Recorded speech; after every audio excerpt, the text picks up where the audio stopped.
Hello and welcome back to Blame the Dice Wargaming. My name's Tim and today I've got another unboxing video for you for FFG Star Wars Legion, and today is going to be the Cassian Andor and K2-SO Optive Expansion. This bad boy. Really excited about this one. This is one I've been waiting for quite a while, just from what I have read about it, the sneak peeks that I did bother to read, but also it means I get to complete my Scarif army, which I'm very excited about. So let's go and take a look at it. See you in 1 second. Okay, so let's get into the box. Now, I genuinely don't know what's in here because I'm not necessarily one of those kind of people who goes on the FFG website and reads the news articles to the extent where I memorise what's going to be in them. So this is a legitimate surprise for me, which is why as soon as I got this, I've been keen to display this and to let you guys see it. Let's have a look what we've got. Okay, looks like standard stuff so far, which is all good, all nice to see. This feels really bulky. Straight away, this feels like it's very bulky. There's K2-SO. Looks like there's going to be some good detail in here. Straight away, some different options: grenades, blaster, arm down, blah blah blah. Let's have a look. Casseon, what's he got? So he looks like he's got compact blaster pistol, a CFE pistol, a sniper pistol, and arms in either the freehand or gripping the sniper rifle by the looks of it. Yeah, oh, one. Here we go. You can see them quite clearly there. So, yeah, looks like there's going to be lots of options. I'm not entirely sure what I'm going to go for, to be honest with you. I will decide when I've got it out the sprue and had a look at it. And, of course, your standard stuff. Your new rules, so there's no shortage of them for this one. Some of the stuff we do know about Gunslinger and what have you isn't exactly new, but it's good that it's all broken down here nice and clearly. And yeah, just components list. Okay then, right, so standard stuff, we all know about this stuff. We've got the cards and we've got the tokens, and then we've got the sprue. So let's take a look at the sprue. Okay. So considering there's so many options, it doesn't look like there's a great deal on here. I'm not complaining. Far from me to complain about this. But there's so many options, but yet, you know, you've got just the options with the arms. 1 arm, 2, 3, 4. Oh, I didn't notice Cassian had a nice backpack. That's a nice detail we've got there. Now, the detail there, I'll try and get it centerpiece on his uniform, is simply exquisite. The fluff on fluff, maybe it's the wrong word, but the furry hood that he's got has a lot of super fine detail in it. This is going to be a real pleasure to do. Looking at the about the model itself, the details are really nice, really kind of good. Another really clean looking model, so which is good because I really can't be bothered sanding things down. So to see something that's so detailed is really nice. The weapons have a similar level of detail. Yeah, very nice. And this backpack looks quite detailed as well, which is always good to get a chance to add some flourishes. Let's see what his face looks like up close. That is very good. That really looks like the man from the films. Very impressive. And I suppose K2 needs to have his moment in the sun. However, his face is that much more simplistic, shall we say. But really nice to have this. I'm really looking forward to this. For those who know me personally, will know how much I love Rogue One, and will also know how much effort I put into making a Scarif theme table a while back. So to have now the full piece with my 2 Pathfinders and Jin to make my Commander and Optive kind of pack complete. I'm chuffed to buttons with this, and I can't wait to get this on the table. So this will be one of the first things you see on one of my next battle reports. Normally I will just show you the cards and then kind of throw in the tokens, just say, and look at these. However, there's some significant interesting piece for this. 2 Optives, 1 Commander. Now we've already noticed it's only a 2-unit squad, so I think there's something to be said there, something to be expected about what's going to happen with the way this is used, and a little Optive token as well, so we'll find out what that is. So that's got to be referenced in the new rules, because I don't know what it does.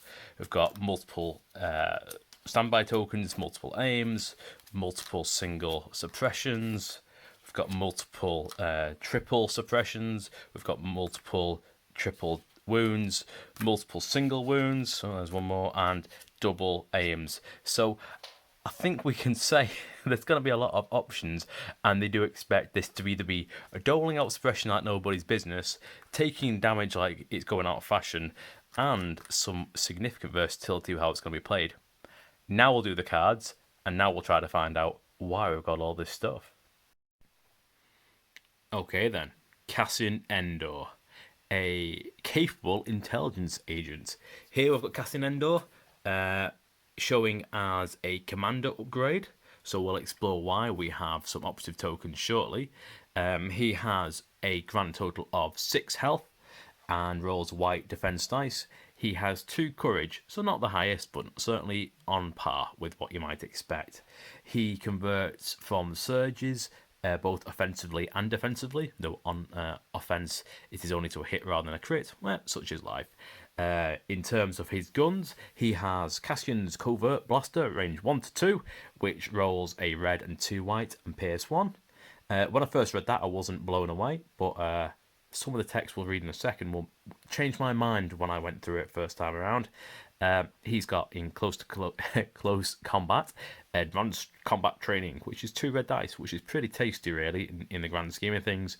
And he's got up on the left here, we've got 2 training slot upgrades, we've got 1 gear, and 1 loadout or configurable weapon. I'm never quite sure what that should be called, but I'm sure it's obvious. I just never remember it. And all that for 90 points. So I think for 90 points, he sounds like a cheaper-ish commander option. However, I think the wording on his cards is where he comes alive, and you are getting better than 90 points. I mean, significantly better. This guy is going to become a bit of a staple, I think, in my list building. So let's go through them all. So, top of the shop, Covert Ops. So when you deploy, you may treat your rank as an operative. If you do, you gain Infiltrate. So let's just unpack that. So instead of being a commander, you can be an operative. So there we go. That explains why we had operative tokens inside the pack, and 2 of them, because obviously we now have 2 units. That explains that. And presumably what that little token is about, that must be how you indicate that actually he isn't your commander, he is an operative. So I'm going to guess you put that on the card. But no doubt that's explained in the rules, but we'll read that later, I'm sure. Okay, and Infiltrate, just to remind you, that's the one where you are able to deploy, but that's anywhere beyond range 3 of any enemy units. Anywhere on the table. So if you were to go early on and deploy him, you are going to have, almost an infinite ability to place him. I'm not saying you would do that, but you could do it. However, this certainly gives you the ability to place him on top of an objective token. So if it's a supply you're capturing, or I'm not going to say key position, but on any of the newer ones which come with the upgrade pack on the missions, which the name of which escapes me, and it is the Vital Assets upgrade. Sorry, I had to go and read that off the box. It's sitting in front of me, and my mind went blank then. So some of the Vital Asset upgrades might really lend themselves to infiltrating right on top of them, and then hauling it backside. Okay, moving on. Danger Sense 3. We don't see that many cards. This is, I believe, only on 2 others, those being K2-SO and the Pathfinders. So very much synergizing here with what you get if you are like me and want to run a Scarif themed list.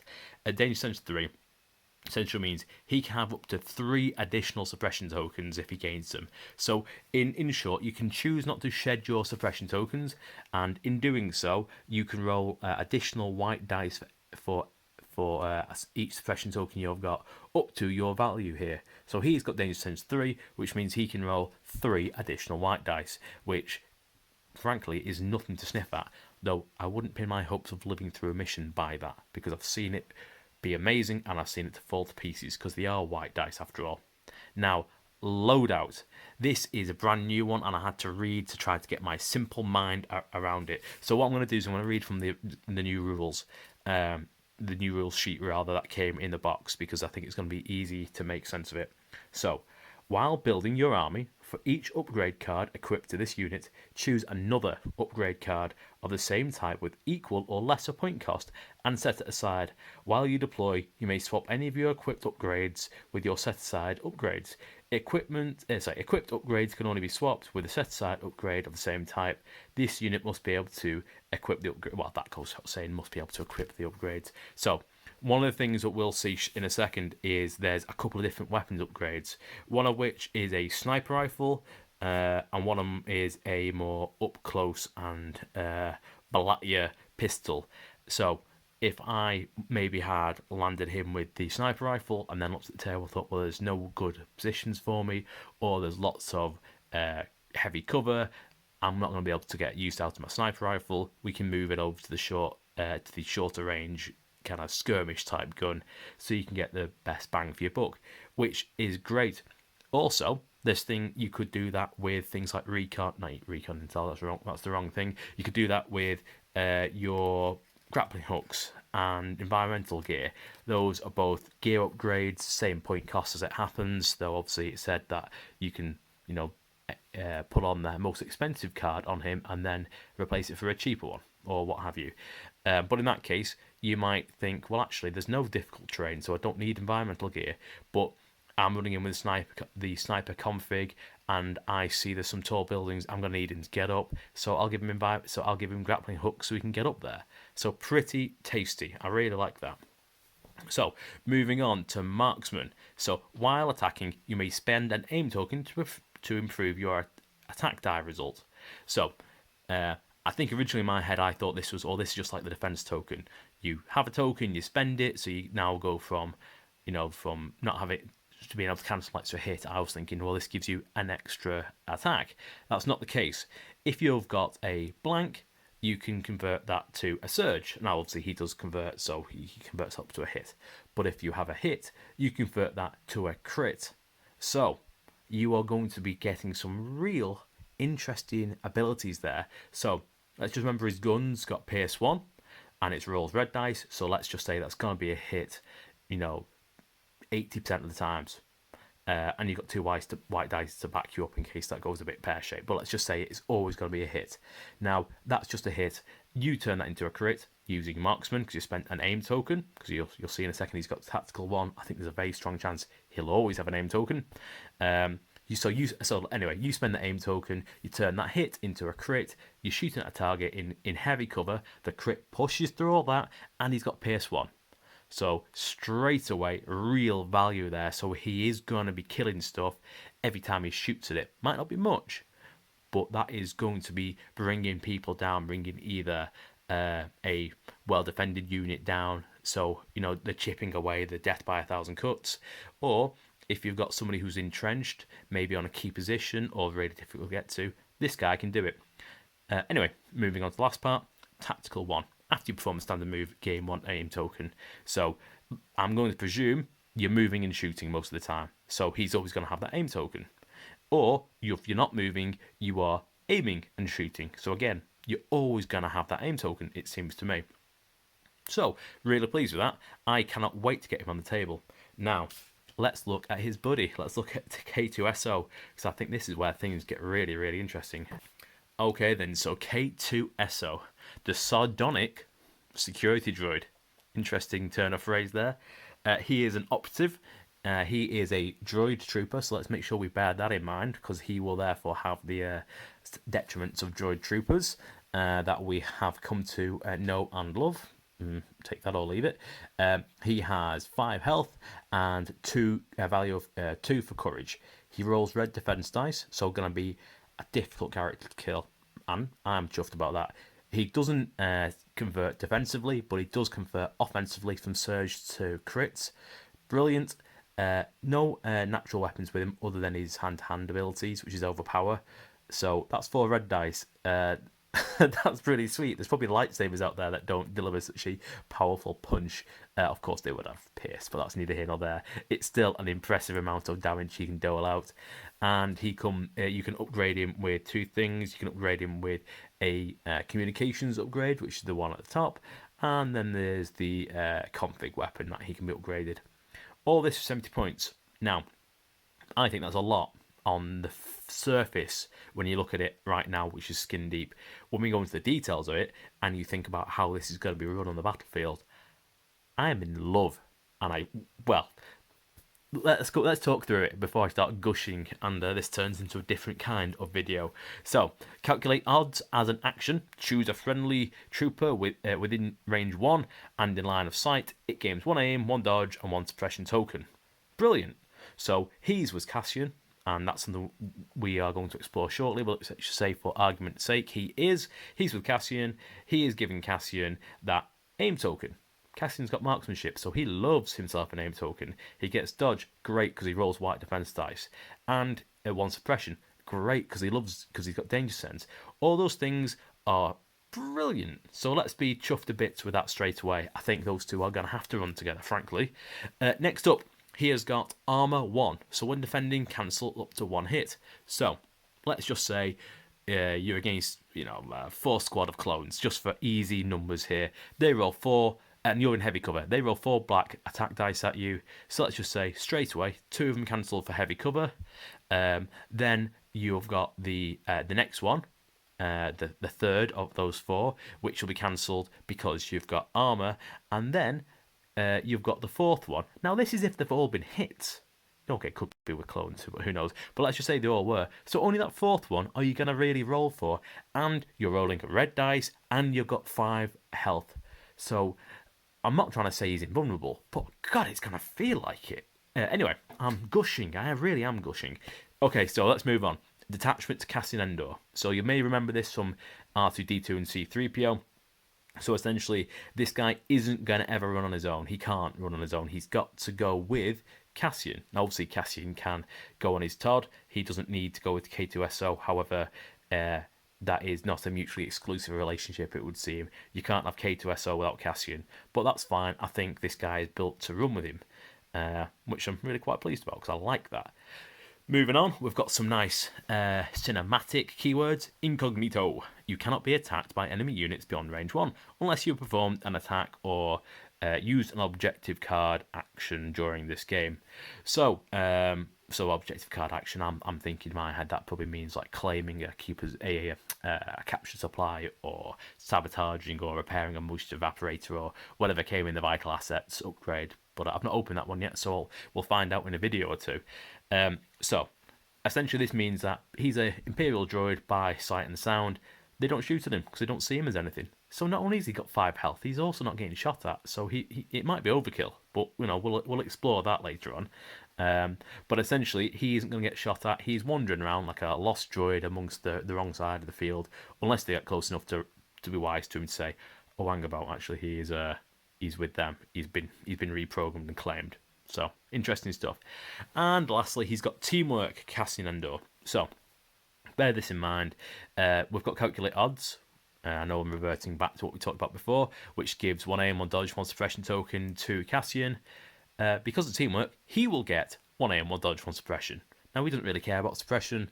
Having an extra dodge, well, he doesn't need it, but great stuff to have it anyway. And 1 aim could be really useful, because clearly he can have a gun, so maybe he's going to want to make use out of that. But these guys are going to be just stapled together to my tabletop. I can't wait to be running these. So I think in my upcoming battle reports, I've got one that I'm currently filming right now, which is a kind of desert skirmish, which is really exciting. I think the next one's going to have to be a Scarif mission, and I think these guys are going to be taking centre stage. So let's see how that goes. Okay, let's move on now to the upgrade cards that come with them. Okay then, so you get 4 different cards that you can take, which are the training upgrade slots, which is always nice, and you're getting a lot of detail in your cards. Now, you go with offensive push, which is 4 points, gives you tactical 1. Cassian's already got that. I'm not sure, but I would imagine, because it's a numbered one, it's not like Sentinel, which is a thing, what you've got, like I'm referencing Sentinel because it's there. It's a numbered one, like Scout 1, or I don't know, I can't think of anything, Impact 1. These are numbers that you could add to. So does that mean when he gets that, and if he moves, he's going to have tactical 2 and get 2 aim tokens on top of marksmanship? Yes, please. For 4 points, yes, please. Okay, Hunter.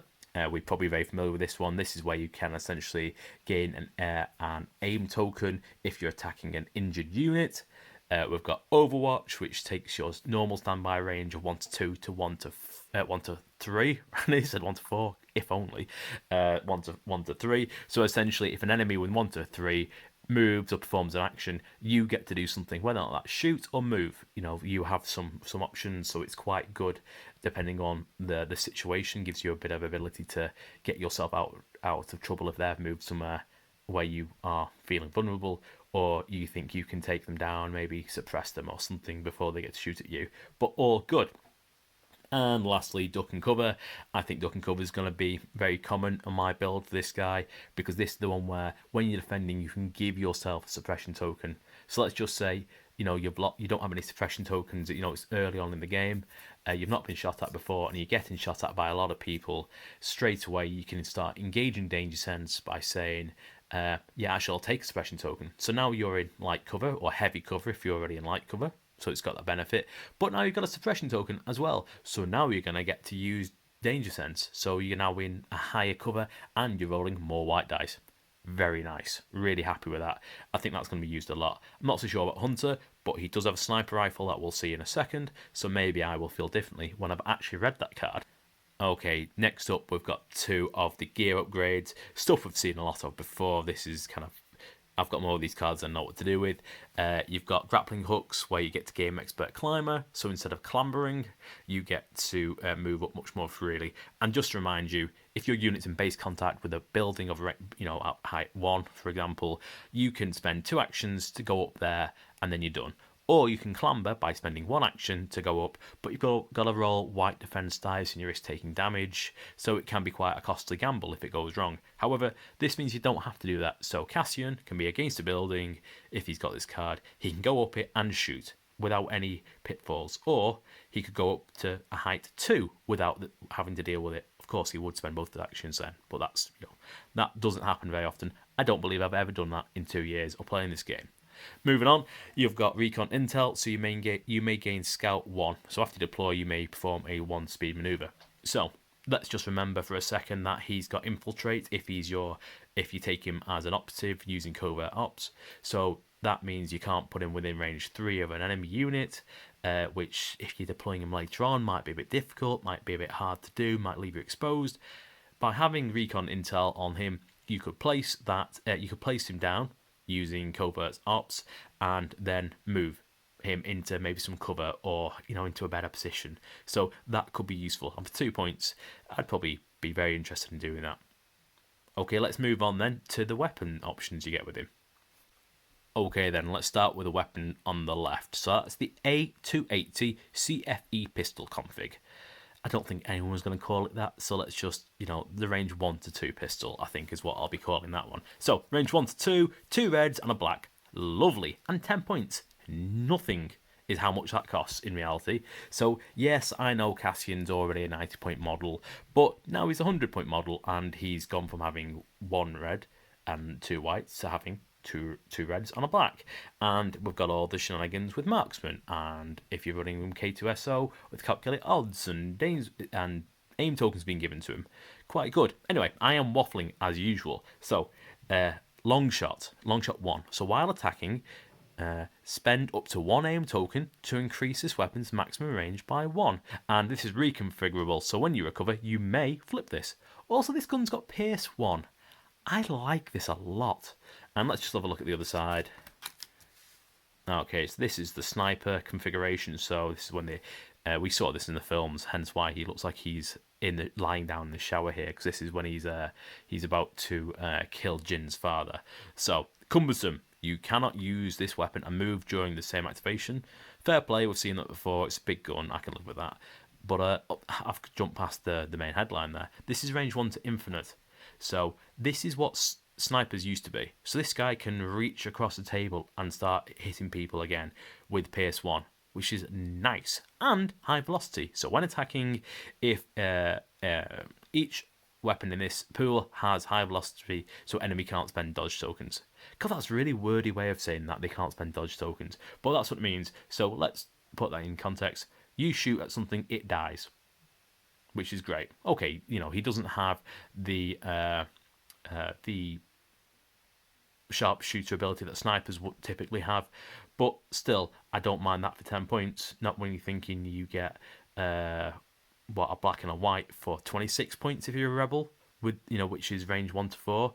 So I don't mind that, and it flips, so you've got your short range, 2 red and a black. Anyway, God, I'm gushing. This you can tell I'm excited for this one. Okay, moving on. Now this one doesn't flip. This is just what it is. It is what it says on the tin. And this one, even for example, K2-SO or Jin can have. So Jin's getting an upgrade here, which I like, but Casseon can't, which is fair play. So this is a rather interesting 5 white dice for 10 points. I think like the Z6 is like 28 or something, if I remember correctly. So there's some real something really nice there. At range 1 to 2, so a little low on the attacking range. But while Jin is in your army, you may reduce this by 5 points. So essentially, Jin goes up by 5 points to take a much better weapon. Or K2-SO can have it for 10 points. So he goes from 70 to 80 points doing that. And it's suppressive with Pierce 1 and all those white dice. So yes, you're probably going to get 1 hit, maybe 2 if you're lucky with the white dice on that, which is fair enough. We can take that. But there's a good chance there'll be aim tokens, given calculate odds and the way marksmanship works. But that is what it is. And suppressive, after you perform attack, the defender gains an additional suppression token. So now we're starting to see why you get so many suppressive tokens, because you could be doling them out left, right, and centre. So that is all the upgrade cards. Let's take a look at the command. Oh, sorry, I've just realised something. There was a comms card that I forgot to bring in. HQ uplink. We've seen that a million times before, so let's just move on and not edit that out of the video. Let's move on now to the command cards. This is going to be where the fun stuff happens. Okay, so this is your 1 pip. Cassian Andor only gets an order from this. Casseon gains Gunslinger. So let's just remind ourselves, Gunslinger is where you get to perform 2 attacks against different units, which is nice, because even on his worst, that's going to be a red and 2 whites with Pierce 1 and probably Marksmen coming into it somewhere against a unit and against 2 different units. So that's probably going to equate to 2 dead minis within that unit, which is always nice. Or if you're talking about his sniper rifle, that's good. If you've got units out of cover and you really want to bring somebody down early doors or take somebody off a key position on the other side of the table. So this is versatile as anything. I am very excited about this. I probably haven't even thought about exactly how good this is, but just on the surface going through these cards, this could be really, really interesting. This could be Cassian Andor in, wobbling my camera, right up close to somebody using 2 reds and a black with Pierce 1 against 2 different squads, which could be great if you were in a pinch, or reaching across the table and doing the same thing but with a red and a black to infinite range. It's just, there's going to be so much to do. I think he's going to be such a versatile unit. I'm really excited about this. Okay, let's move on. So, last stand, Cassian Andor, 2 pips. This goes to Cassian Andor and to 1 trooper. And when Cassian Andor issues an order to a commander or an operative unit, that gains Indomitable and gains 1 aim, 1 dodge, or 1 suppression token for each wound token that unit has, up to 3. So that could be quite a lot if that's going to an operative or a commander who quite often can have the full 3 there. And they gain Indomitable, which during your rally step roll red defense dice instead of white. So far we've only seen that on the Wookiees. So essentially, if you are suppressed to the high heavens, you are going to be able to roll red dice to get rid of that. I'm not as interested in that, but it means you're not going to flee. It means you're not going to drop that box and run away, or leave that key position, or not do your attack, or not kill a unit. So that could be clutch. I really like that. Drawbacks, only gives it to 2 units, but I'll take it. Okay, and now for his 3 pip.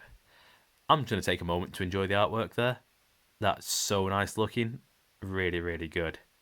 Excellent work, guys. Excellent. So, this is 3 pip. This is volunteer mission. This is Cassian Andor and 2 troopers. And when Cassian Andor issues an order to a commander, an operative, or a special forces unit, that unit recovers and gains danger sense 1 and may gain 1 suppression token. That could be brilliant. Now, recovers, that might be great if you're talking about Pathfinders, for example, or something with a weapon that does need to be reloaded. Also, that could be great for someone who's just been been on the wrong end of one of Darth Vader's attacks and is suppressed beyond reasonable measure. That clears all that, or allows them to reuse their weapon. That they might have spent, for example, their iron cannon or whatever it's called. The name of it escapes me right now. Or I think it's Biston on the Pathfinders. He's got a rather beastly gun, but it needs to be recovered to use again. This might keep him in the game. Plus, speaking of Pathfinders, they've got Danger Sense 3, I believe. This would give them Danger Sense 4, as far as I'm aware, it would stack. Or it'd give, your Rebel Troopers, for example, Danger Sense 1. So, again, they're going to roll additional white dice for every one suppression they've got, which could be pretty good. Whether or not they want to, do that and get rid of the suppression is going to be one of those things we'll look at, given the danger sense and the fact that units got to recover. It might depend on the timing to really get your bang for your buck there. But really, really nice. And I love the idea of being able to say, right, I've done one big attack, I'm going to get to another big attack again. Whilst it's not a high pip value, it's still really nice. This is for K2-SO. Sacrifice 3 pips. This gives orders to Cassian Andor and K2-SO. K2-SO gains Guardian 4. At the end of K2-SO's activation, you may choose another friendly commander or operative unit at range 1 and in line of sight of K2-SO. If you do, defeat K2-SO, and enemy units cannot perform ranged attacks against the chosen units until the end of this round. That is crazy. That's absolutely crazy. So let's just unpack that in a bit. So he's going to gain Guardian 4, which, just to remind you, means that you can, let's say somebody attacks Casseon, just an easy example. You can say, right, those 4 hits, he's going to roll for them using his 5 red dice to defend against them, and his armor 1 and whatever cover he's in. So straight away, you can be potentially cancelling a lot of those. So, and this is where it gets interesting. So at the end of K2-O's activation, so I guess you'll be holding him back till last, you may choose, or early on actually, sorry, rather, I've misread that. So you may choose another friendly operative or commander at range 1 line of sight, and if you do, K2-SO goes off the table, but that unit can't be attacked. So it sounds like you're going to get to have your cake and eat it. So you're either going to play this one and just let him sit there using Guardian 4 again and again and again. And bear in mind, he's got all that health that we talked about, and all that armor and all that defensibility, so he might be able to take it. Or you can just say, nah, don't think so, mate, you're not attacking this unit, and then K2-SO goes off the board. Depends how you feel about that. I don't know. I don't know if I want to sacrifice somebody like that, but maybe you do. But it could be really, really interesting. But either way, you're not tied down to saying, right, I've got to defeat him now and I don't want to. He can stand there to the end of the turn and then die at the end when he's used Guardian 4 a billion times. Because maybe, he didn't have line of sight, but was in, I don't know, I'm not quite sure, maybe I'm waffling there, but there'll be a reason why you'll want to be able to interchange, because maybe you want K2-SO to Guardian and maybe do an attack before he dies at the end. I don't know, but there's a lot of things we can do there, and I think what we're going to be getting to do is to make him the guy who has to stand out, who has to be attacked, who has to suffer at the expense of himself to allow the mission to be successful. Really interesting card. Sorry it's a bit waffly, but I'm a bit excited about this one. This is like the first time I've really read through this. So what we're going to do now, we're going to have a quick look at what the unit looks like built. So here they are assembled together, looking real nice. Really kind of captured the dynamic poses that you see in the film. And K2-SO towers above Casseon, as he should. And this is Casseon. Now, I'm zooming quite a lot, so I'm sorry if I can't hold my model as steady as I'd like, but I wanted you to appreciate the detail. Doesn't that look the absolute business? And the quality of the moulding is absolutely spot on. So I'm a bit in shadow there, let me spin them around so you can appreciate it. Really nice detailed stuff. This guy is going to be great to paint. And I decided to give him the config pistol where it's in the short range version. As much as I might equally be using him as a sniper, I thought the gun across the chest made him look a little less dynamic. I think this looks very much like you'd want your one of your kind of key operatives to look, and I really like that. K2-SO looks absolutely great. This is quite a zoomed up image of him, so you'll probably be able to see every miscut kind of line there when I need to go back and file it, and every mould line, but there aren't many to be seen. This guy is not going to be very difficult to have on the tabletop. They've done a splendid job with these, and I'm really pleased with them. Well done, FG. So that is that for K2-SO and Cassian Andor. Really happy with these guys. I genuinely can't wait to get them on the table. And between you and me, I'm hoping these will breathe life back into my Pathfinders and Jin list, and I guarantee that one of the next games I'll be playing will be a Scarif to the Nines themed list. So that's something to keep your eyes open for, and to watch if you're a fan of battle reps too. I'm not going to talk about the loadout and builds and how I'll use them, because I think it's too numerous to go into for this bit for these two, and I think we'll just have to explore them on our own terms. Either way, I think this is going to be incredibly versatile and lots of fun to use in the battlefield. This is probably going to be my favourite unit going forwards. I'm really pleased with this. Anyway guys, thank you very much for watching. Keep on watching the videos, keep on watching the battle reps, like, subscribe, drop a comment. I genuinely like to hear from you, and I do like to respond back and have a bit of banter with people who write to us. Guys, thank you for watching. Like, subscribe, and go and check out Blame the Dice Wargaming's Facebook page, where there is all sorts on there, not just Legion, but oh so many miniature wargaming. So if you are unlike me and don't just play Legion, you will find all sorts there to tickle your fancy.